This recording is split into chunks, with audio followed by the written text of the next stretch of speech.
misuse PCR to estimate all these supposed free viral RNAs that may or may not be there? I think misuse PCR is not quite. I don't think you can misuse PCR.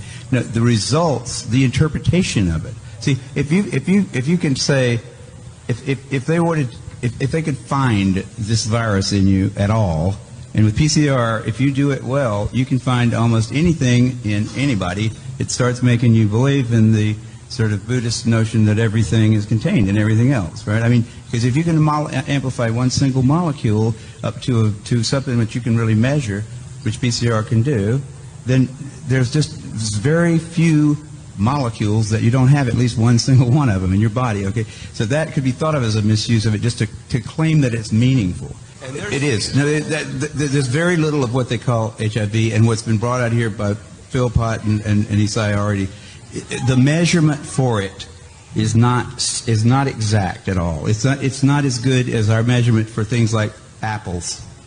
An apple is an apple. You know, you can get something that's kind of like, if you got enough things that look kind of like an apple and you stick them all together, you might think it was an apple.